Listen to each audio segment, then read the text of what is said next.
Chapter 10. A Bosom Friend.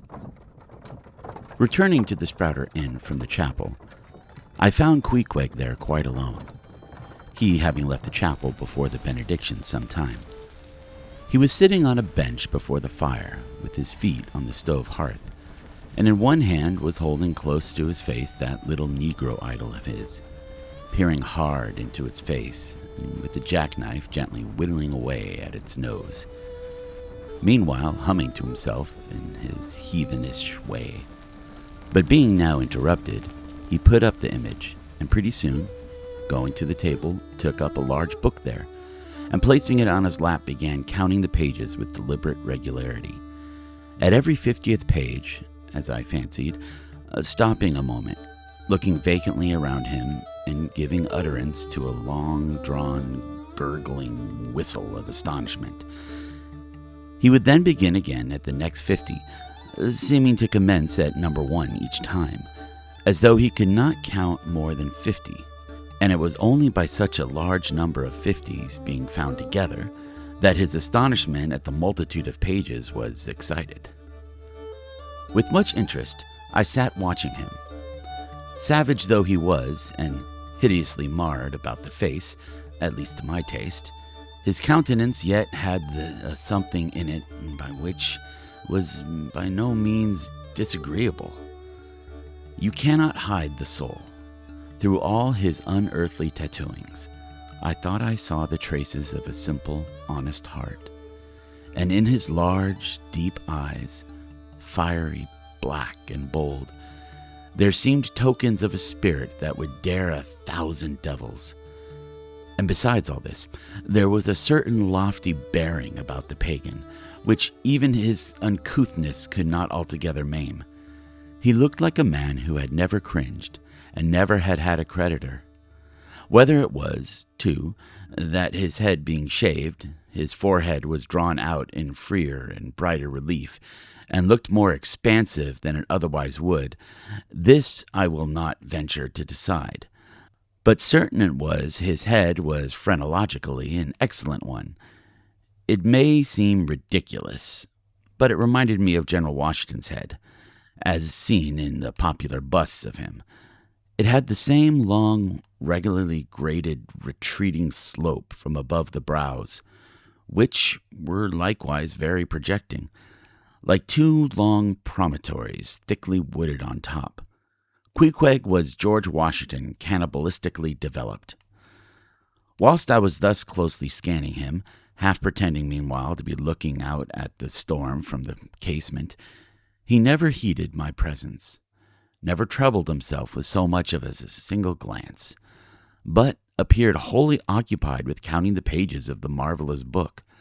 Considering how sociably we had been sleeping together the night previous, and especially considering the affectionate arm I had found thrown over me upon waking in the morning, I thought this indifference of his very strange. But savages are strange beings. At times you do not know exactly how to take them. At first they are over a wing. Their calm self-collectedness of simplicity seems a Socratic wisdom. I had noticed also that Queequeg never consorted at all, or but very little, with the other seamen in the inn. He made no advances whatever, appeared to have no desire to enlarge the circle of his acquaintances. All this struck me as mighty singular, yet, upon second thoughts, there was something almost sublime in it. Here was a man some 20,000 miles from home, by the way of Cape Horn, that is, which was the only way he could get there, thrown among people as strange to him as though he were in the planet Jupiter. And yet he seemed entirely at his ease, preserving the utmost serenity, content with his own companionship, always equal to himself. Surely this was a touch of fine philosophy, though no doubt he had never heard there was such a thing as that.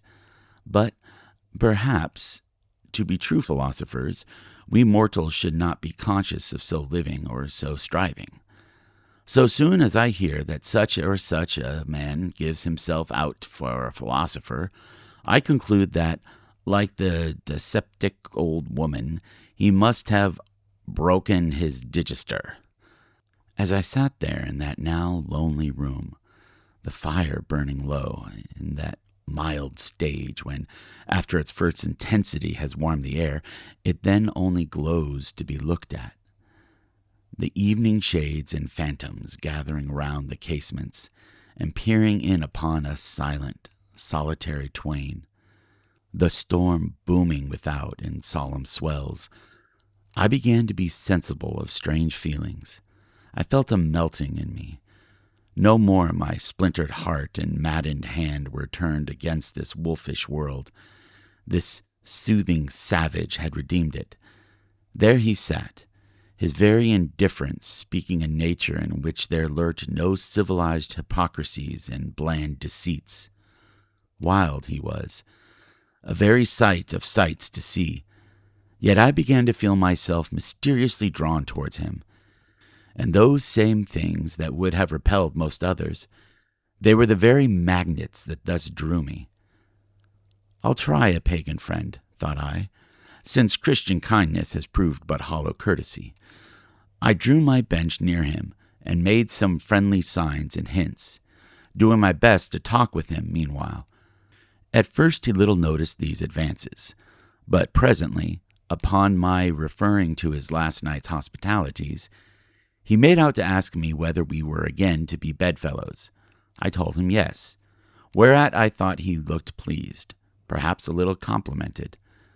We then turned over the book together, and I endeavored to explain to him the purpose of the printing, and the meaning of the few pictures that were in it.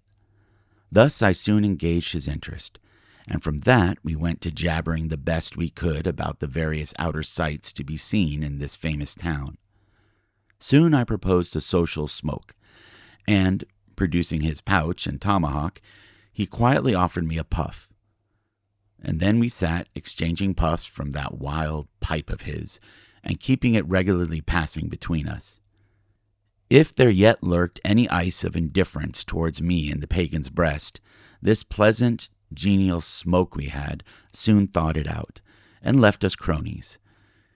He seemed to take to me quite as naturally and unbiddenly as I to him, and when our smoke was over, he pressed his forehead against mine, clasped me around the waist, and said that thenceforth we were married, meaning, in his country's phrase, that we were bosom friends.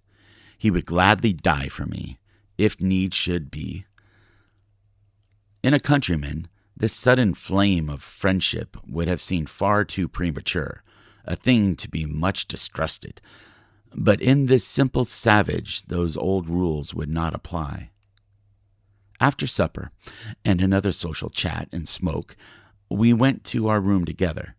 He made me a present of his embalmed head, took out his enormous tobacco wallet, and groping under the tobacco, drew out some $30 in silver. Then, spreading them on the table, and mechanically dividing them into 2 equal portions, pushed one of them towards me, and said it was mine. I was going to remonstrate, but he silenced me by pouring them into my trousers pockets. I let them stay. He then went about his evening prayers, took out his idol, and removed the paper fireboard. By certain signs and symptoms, I thought he seemed anxious for me to join him, but well knowing what was to follow, I deliberated a moment whether, in case he invited me, I would comply or otherwise. I was a good Christian, born and bred in the bosom of the infallible Presbyterian Church. How then could I unite with this wild idolater in worshipping this piece of wood? But what is worship, thought I? Do you suppose now, Ishmael, that the magnanimous God of heaven and earth, pagans and all included, can possibly be jealous of an insignificant bit of black wood? Impossible. But what is worship? To do the will of God? That is worship. And what is the will of God? To do my fellow man what I would have my fellow man do to me. That is the will of God. Now, Queequeg is my fellow man. And what do I wish that my Queequeg would do to me? Why, unite with me in particular Presbyterian form of worship. Consequently, I must then unite with him in his, ergo, I must turn idolater.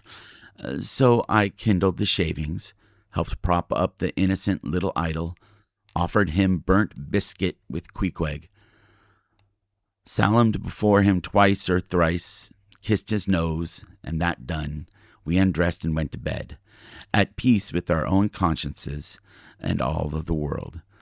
But we did not go to sleep without some little chat. How it is I know not, but there is no place like a bed for a confidential disclosure between friends. Man and wife, they say, they're open the very bottom of their souls to each other, and some old couples often lie and chat over old times till nearly morning. Thus, then, in our heart's honeymoon lay I and Queequeg, a cozy, loving pair.